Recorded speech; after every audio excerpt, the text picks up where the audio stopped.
The night was silent, almost too silent for a country once known as East Africa's calm giant. But on one October evening in 2025, that silence cracked. In a dimly lit home office somewhere in Dar es Salaam, a soldier in a crisp olive-green uniform stared straight into a camera. His voice was calm, but his eyes carried the weight of a nation's grief. "My fellow Tanzanians," he began, "with great pain in my heart." That soldier was Captain John Charles Tesher, an officer of the Tanzania People's Defense Force, a man sworn to protect the republic, now daring to speak against it. What followed was 42 minutes that changed Tanzania forever, a live broadcast that accused his own government of looting, lying, and turning patriotism into a theater for thieves. For decades, Tanzania was celebrated as the stable heart of East Africa, no coups, no chaos, a model of quiet discipline. Yet beneath that calm lay a decay no one dared to name. Tesher did. He broke the unspoken rule: soldiers obey, civilians endure. And by doing so, he forced an entire nation and a continent to confront an unbearable question. When a nation rots from within, who has the right to clean it, the people or the soldiers? Within hours, his face and words spread across TikTok, YouTube, and WhatsApp groups from Arusha to Accra. To some, he was a hero. To others, a traitor.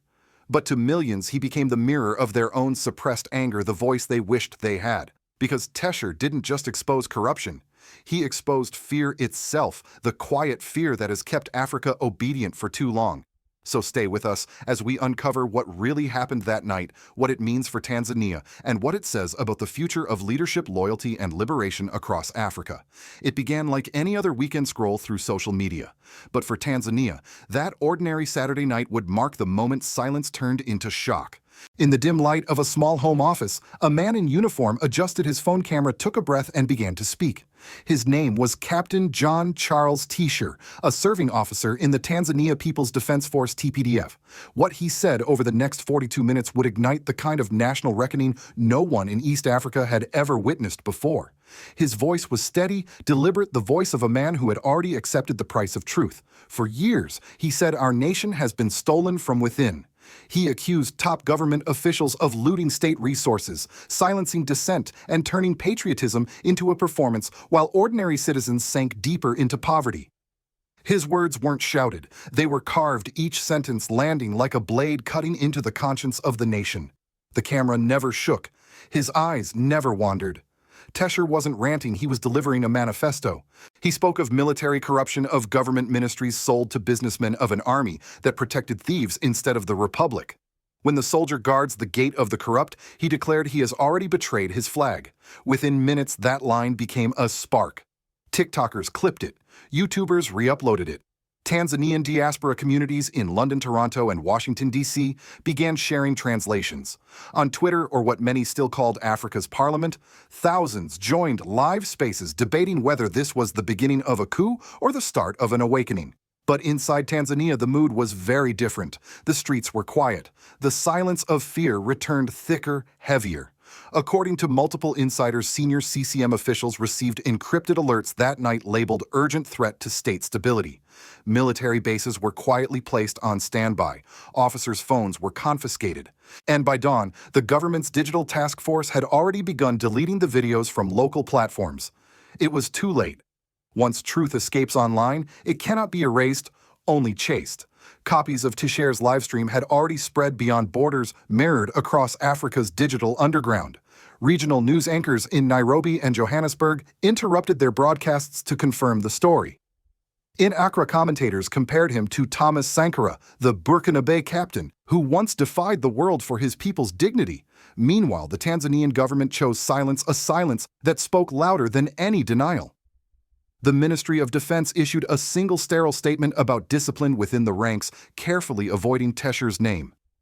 The state broadcaster TBC filled airtime with footage of President Samia Suluhu Hassan inaugurating a new road, the image of normalcy, in a moment that was anything but normal. Yet, the people could feel the ground shifting.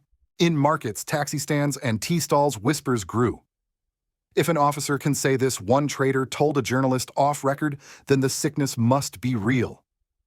By sunrise, Tanzania's political image, once defined by calm, had fractured. The East African giant now faced its most uncomfortable mirror, the voice of one of its own soldiers questioning the very foundation of its stability. What made Tesher's broadcast historic was not its defiance, but its discipline. He didn't call for rebellion, he called for responsibility. He didn't urge chaos, he warned of collapse. If the military continues pretending not to see the rot, he said the fall will not come as a revolution, but as a breakdown. That distinction between revolt and decay terrified the elite more than any weapon. Because for the first time, the threat wasn't from rebels in the mountains or opposition rallies in the streets. It came from within the barracks, from a man in uniform who refused to remain silent. And as dawn broke over Dar es Salaam, one truth became clear: Tanzania's calm was no longer a symbol of stability. It was the sound of a nation holding its breath, waiting to see if the courage of one soldier could awaken the conscience of millions. To understand why Captain Tesher's broadcast hit Tanzania like an earthquake, one must understand the man behind the uniform. John Charles Tesher was not a showman. He was a strategist known among his peers for precision, restraint, and quiet intelligence. Born in the Arusha region in the late 1980s, he grew up believing in the moral discipline that defined Tanzania's founding father, Julius Nyerere. After graduating from the Manduli Military Academy, he quickly rose through the ranks as a weapons instructor, a position that required not just skill but trust. Those who trained under him describe a man who believed deeply in service.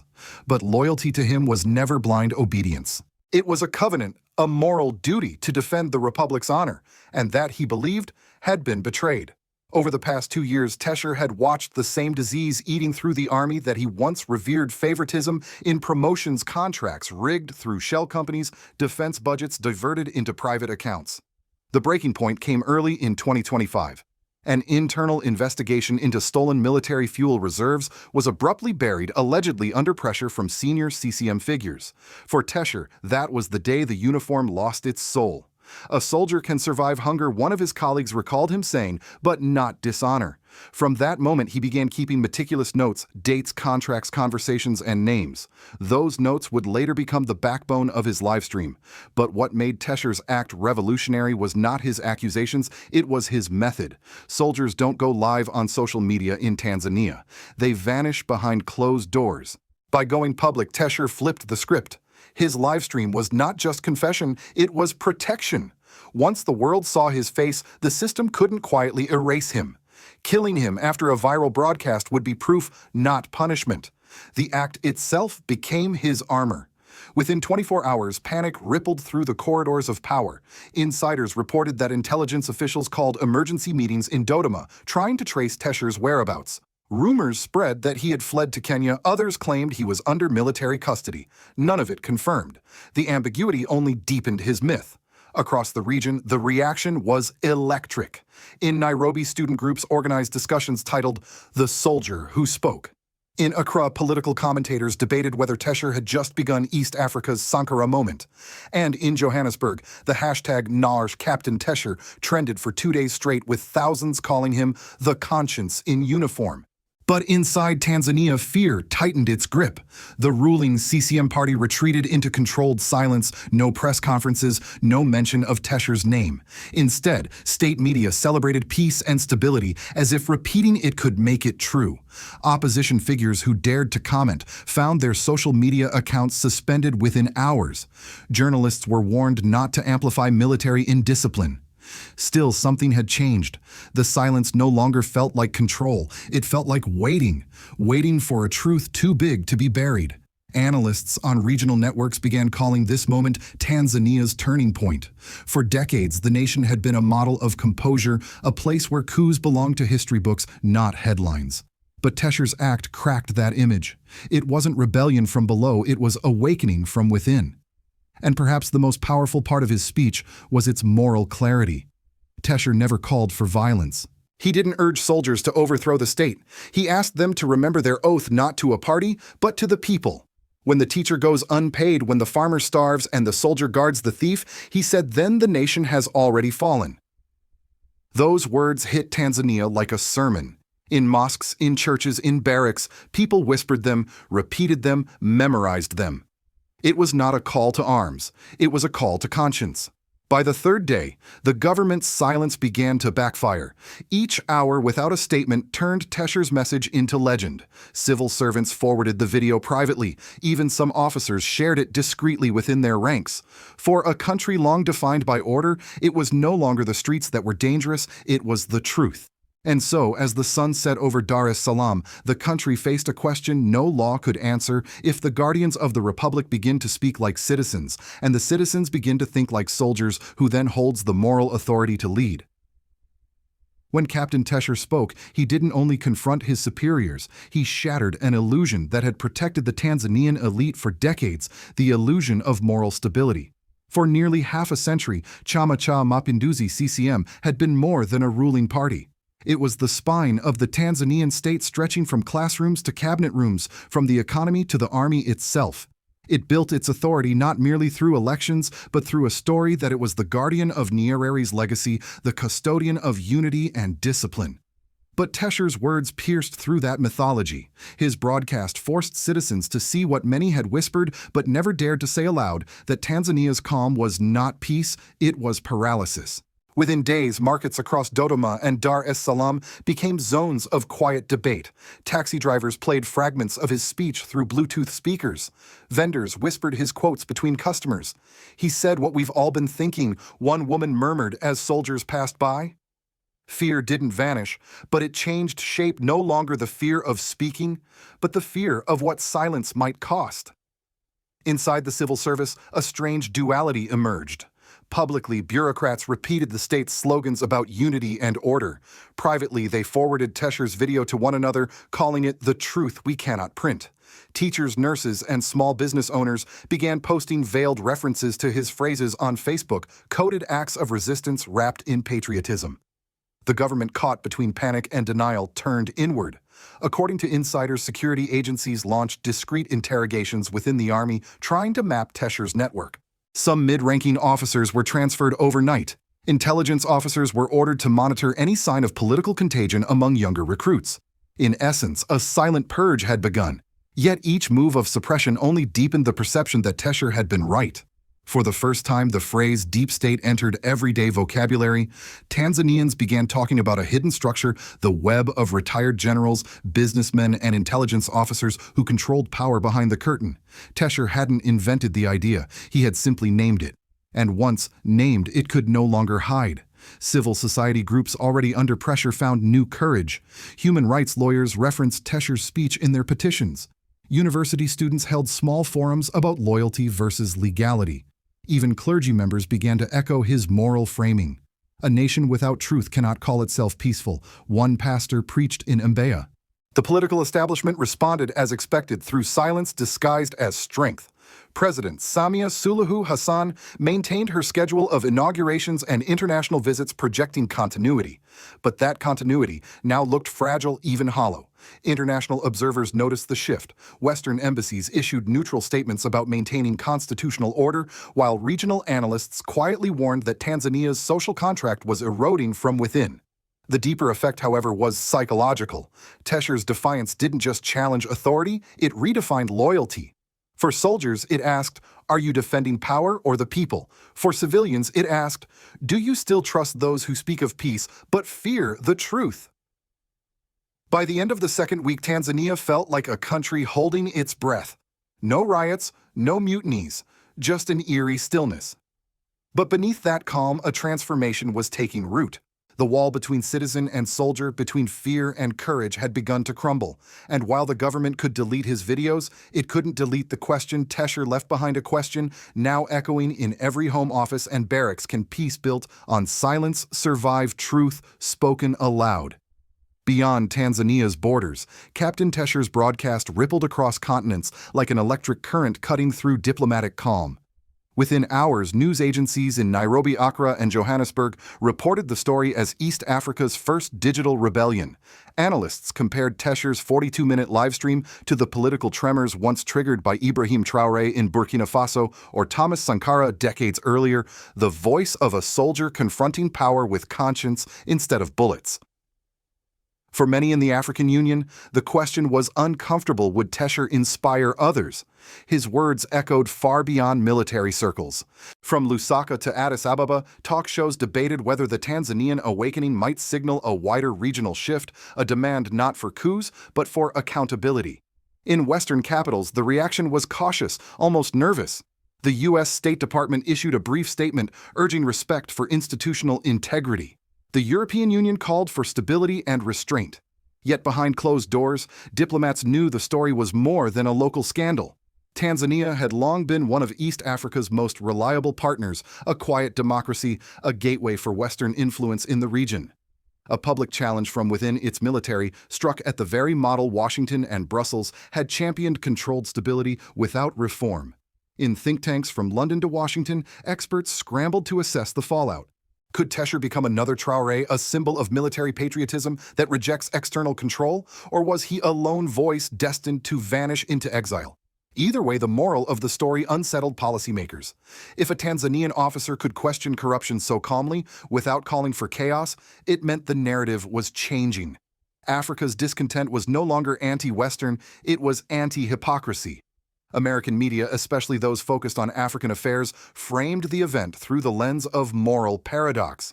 One headline read, "When obedience becomes a crime, Tanzania's captain speaks out." For older Americans who remembered Vietnam or Iraq, the image of a soldier confronting his government over justice struck a familiar chord. It reminded them that the burden of silence is not unique to any nation. Across the African diaspora, from Harlem to Kingston, from Toronto to Paris, Tesher's face appeared on community podcasts and Black political forums. Some saw him as a hero of integrity, others as a warning of instability. But almost everyone agreed on one thing: he had forced Africa to speak honestly about power. Even in global South capitals Brasilia, New Delhi, Moscow, commentators quietly linked Tesher's defiance to a broader realignment. Nations and individuals tired of external narratives defining what democracy should look like. For the first time in decades, Tanzania was not being discussed for its tourism or minerals, but for its moral crisis and the soldier who exposed it. Western analysts feared contagion. African youth celebrated awakening. Two interpretations, one truth: the old order of silent obedience was cracking. And somewhere between those interpretations lies a question that Washington, Paris, and Dar es Salaam will all have to answer sooner or later. Can the world still claim to support democracy while condemning those who speak truth to power?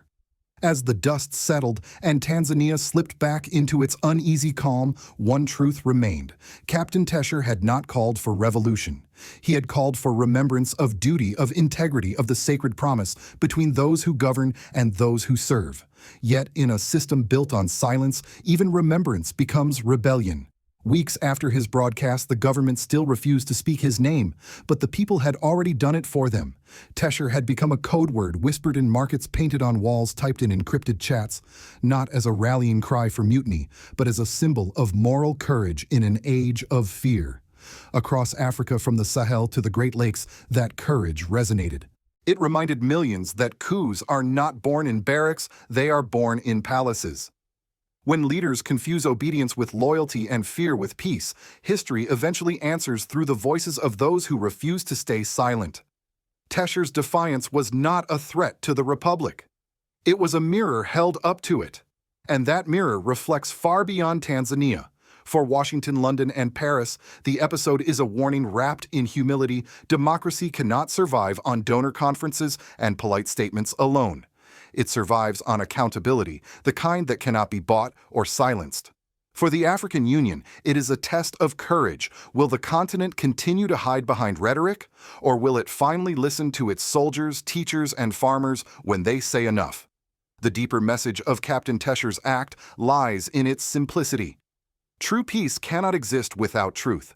Stability built on silence will always collapse under the weight of its own lies. And a government that fears the words of one honest soldier is already at war with itself. In a sense, Tesher didn't break the law, he revealed the moral vacuum behind it. He didn't betray his flag, he tried to clean it. So as Tanzania stands at this crossroad, the world watches and Africa listens. Will this be remembered as a spark of awakening or the first whisper of collapse? Perhaps the question isn't whether Captain Tesher defied authority, but whether the rest of us still have the courage to defend truth when power trembles before it. Now it's your turn. Do you believe a government still deserves legitimacy when its silence becomes more dangerous than its enemies? If you do, share this video. Let the world know that Africa's awakening has already begun. And if you believe that truth is more powerful than fear, subscribe and stand with those who speak when others whisper. Because history doesn't remember those who obey, it remembers those who dared.